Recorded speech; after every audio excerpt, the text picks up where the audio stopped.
How do you explain when others are able to achieve things that seem to defy all of these assumptions? For example, why is it that Apple seems to be so innovative when compared to all of its competition? Why is it that Martin Luther King led the civil rights movement and not one of the other great orators of his day? And why is it that the Wright brothers were the first to launch an aircraft when they were understaffed and underfunded? There was something else at play here. As it turns out, all of the great inspiring individuals and organizations act and communicate in the exact same way. And it's the complete opposite to everyone else. It's perhaps the world's simplest idea. I call it the golden circle.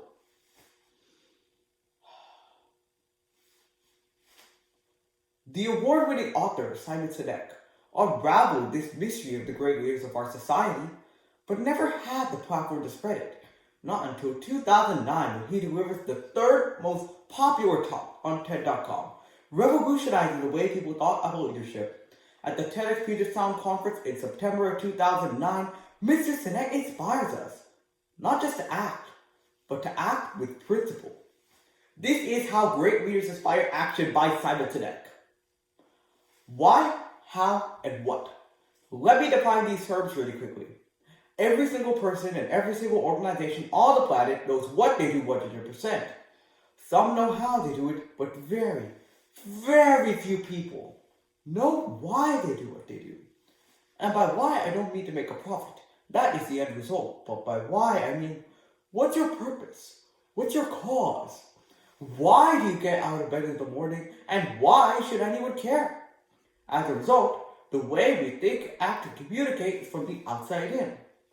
It's obvious. We go from the clearest thing to the fuzziest thing.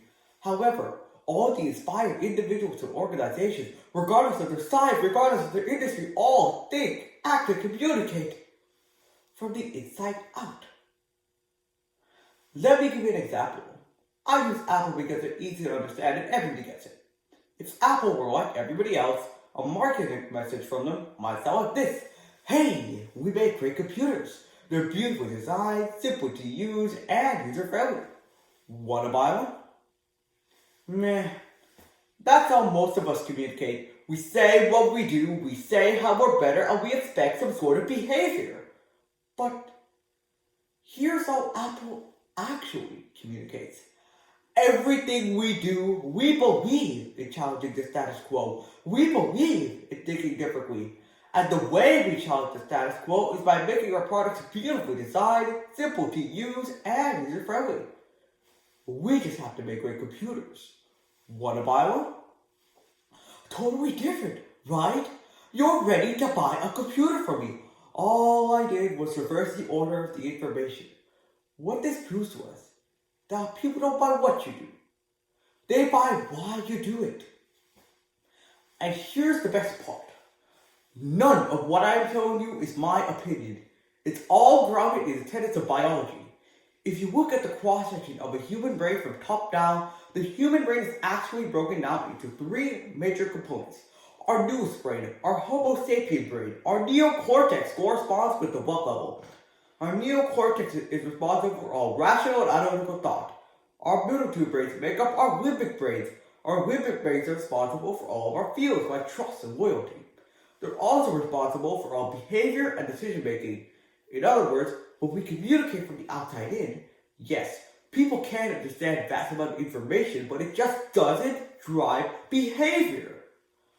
When we communicate from the inside out, we are talking directly to that part of the brain that controls behavior. And then we rationalize it with the tangible things we say and do. This is where gut decisions come from. It's all happening here, in your limbic brain, the part of the brain that controls decision making and behavior. But if you don't know why you do what you do, then how will you ever get people to vote for you, or buy something from you, or more importantly, want to be a part of what it is that you do? The goal is not to hire people who need a job. It's to hire people who believe what you believe. If you hire people just because they can do a job, they'll work for your money. But if you hire people who believe what you believe, they'll work for you with blood, sweat, and tears. And nowhere else is a better example of that than the Wright brothers. Not many people have heard of Samuel Pierpont Langley, and back in the early 20th century, the pursuit of powered man flight was like the dot-com of the day. Everybody was trying it, and Samuel Pierpont Langley had what we assumed to be the recipe for success. When people ask, why did your product or why did your company fail, they always give you a permutation of the same three things: undercapitalized, wrong people, bad market conditions. So let's explore that. Samuel Pierpont Langley was given $50,000 by the War Department to figure out this flying machine. So money was no object. He owned a seat at Harvard and worked at the Smithsonian and was extremely well connected. In fact, he knew all the big minds of the day and hired the best minds money could find, and the market conditions were fantastic. But how come we never heard of Samuel Pierpont Langley? Well, a few hundred miles away in Dayton, Ohio, Orville and Wilbur Wright, they had none of what we consider to be the recipe for success. They had no money, and not one of the Wright brothers team had a college education. But they had a purpose, they had a cause, they had a belief. They believed that if they could figure out this flying machine, it'll change the course of the world. But Samuel Pierpont Langley was different. He wanted to be rich and famous. He was in pursuit of the result. And lo and behold, look what happened. The people who believed in the Wright brothers' dreams worked with them with blood, sweat, and tears. The others just worked for the paycheck. If you talk about what you believe, you will attract those who believe what you believe. Let me give you a successful example. In the summer of 1963, 250,000 people showed up at the mall in Washington to hear Dr. King speak.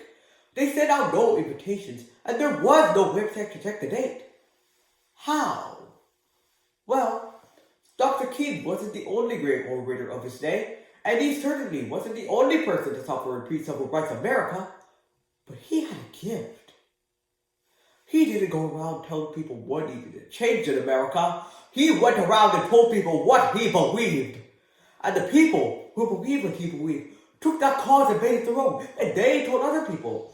And these people created structures to get the word out to even more people. And lo and behold, look what happened. 250,000 people showed up at the right day, at the right time, to hear him speak. He gave the I have a dream speech, not the I have a plan speech. Listen to politicians now with their comprehensive 12-point plans. They're not inspiring anybody. Because there are leaders, and there are those who lead. Leaders hold positions of power or authority, while those who lead inspire us, whether they're individuals or organizations. We follow those who lead, not because we have to, but because we want to. We follow those who lead, not for them, but for ourselves.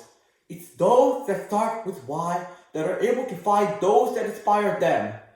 Thank you.